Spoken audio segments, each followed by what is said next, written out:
Saat sampai di rumah Pak Adi, semua sudah diceritakan jelas kepada Pak Adi dan Bu Adi tentang keanehan yang terjadi kepada keluarga Pak Acil.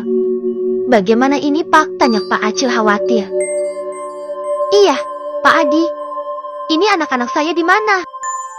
Tak kalah panik istri Pak Acil. Anak kalian harus ditemukan. Mereka pasti masih di sekitar sini, ucap Pak Adi. Terlihat semua orang yang ada di rumah Pak Adi kebingungan. Apa kita ke rumah Nenek Rumini aja ya Pak? Tanya Bu Adi. Tapi Nenek Rumini sedang ruwet Bu. Ini baru hari pertama. Mana berani Bapak mengganggunya, jawab Pak Adi. Tanya Aisyah Pak. Pasti Aisyah tahu kapan pulangnya Nenek Rumini, ucap Bu Adi. Akhirnya mereka bergegas menuju kediaman Nenek Rumini. Tok, assalamualaikum Nenek Rumini, ucap Pak Adi. Waalaikumsalam. Nah Pak ente nopo? Ucap Aisyah. Iya Pak Adi. Ada apa? Nek Rum ada di rumah Aisyah, tanya Pak Adi. Nenek masih keluar Pak. Sendiri ada apa, keperluan apa emangnya Pak? Tanya Aisyah. Cuman mau minta tolong sama Nenek Rumini. Kalau boleh tahu kapan pulangnya Anduk? Tanya Pak Adi. 7 hari Pak Adi. Ini 1 hari saja belum.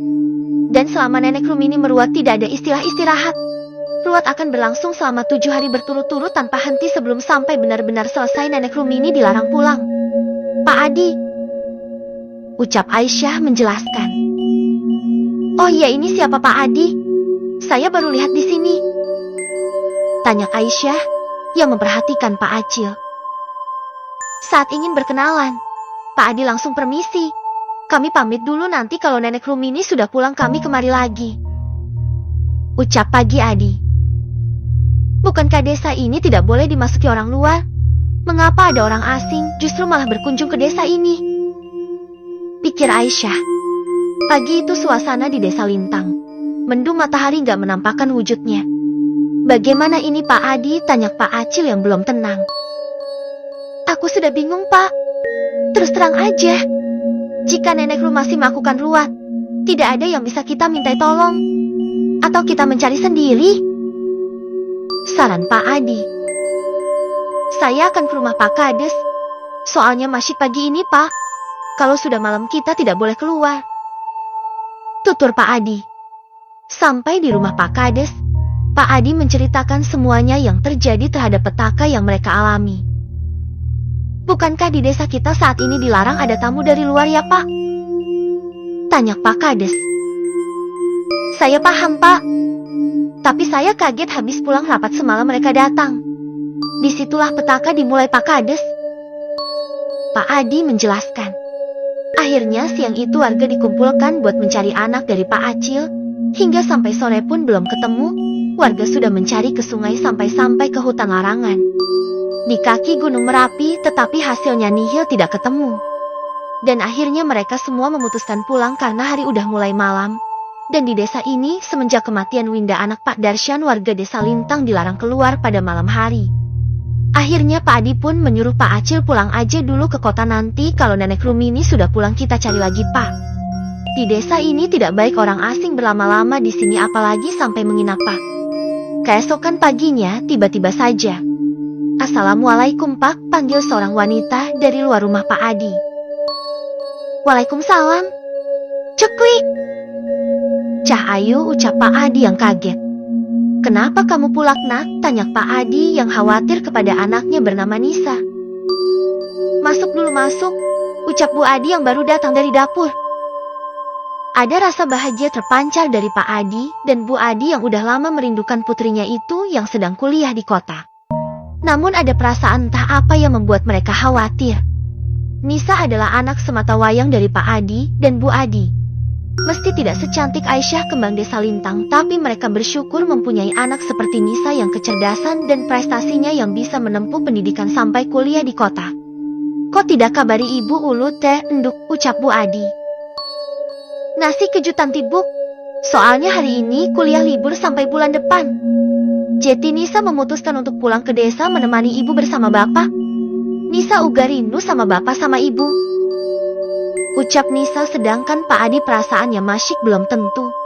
Entah bahagia atau ketakutan. Mengapa anak ini pulang dengan kondisi desa seperti ini? Batin Pak Adi sambil memikirkan perasaannya yang gak enak sedari tadi. Cemas dan ketakutan. Akhirnya Pak Adi ambil keputusan. Enduk balik lagi aja ke kota, pinta Bu Adi yang sedari tadi melihat muka suaminya Pak Adi yang memikirkan suatu hal. Loh kenapa Tibuk, jawab Nisa dengan bingung. Tanpa bicara Pak Adi langsung bergegas mengemasi barang Nisa yang tadi dibawa. Kenapa ini Pak? Ada apa? Tanya Nisa masih kebingungan. Demi kebaikanmu Enduk, Bu Adi menenangkan anaknya. Ini Bapak ada 300.000 bawak untuk ongkos dan makan di sana, ucap Pak Adi. Dalam keadaan seperti ini, Nisa hanya diam saja dan nurut balik lagi ke kota naik angkutan umum. Masyik di kediaman Pak Adi. Truwut, truwut. Suara telepon. Assalamualaikum, benar ini dengan Pak Adi, ucap salah satu polisi yang saat ini menangani kecelakaan angkutan umum. Waalaikumsalam, salam Pak. Iya, ini saya istrinya. Ada apa ya Pak? Tanya Bu Adi.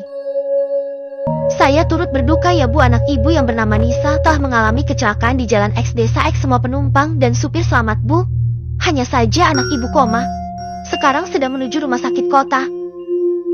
Ujar polisi menjelaskan dengan heran, kok bisa semua selama satu koma. Deh, bagaikan tersambar petir di siang bolong. Bu Adi gak habis pikir. Baru tadi pagi dia berjumpa dengan anaknya. Namun waktu sore menjelang malam mendapatkan kabar bahwa anak semata wayangnya mengalami kecelakaan. Kenapa ibu nangis? Tanya Pak Adi yang baru pulang dari sawah. Nisa Pak, Nisa, iya kecelakaan. Ucap Bu Adi yang memangis. Pak Adi dan Bu Adi langsung ke penginapan Pak Acil. Sedangkan Pak Acil nginap sendiri di rumah kosong, ada yang di Desa Lintang tidak jauh dari rumah Pak Adi. Istrinya diantar pulang buat nenangin pikirannya dan bekerja di kota. Pak Acil, panggil Pak Adi dengan berlari. Pak Acil yang lagi bengong, memikirkan anaknya. Ia pun terkejut saat melihat Pak Adi dan Bu Adi berlari memanggil dirinya. Ada apa ini Pak? Tanya Pak Acil. Tolong bantu saya Pak. Anak saya Nisa kecelakaan saat ini, sedang ada di rumah sakit kota dengan keadaan koma. Ucap Pak Adi dengan cemas.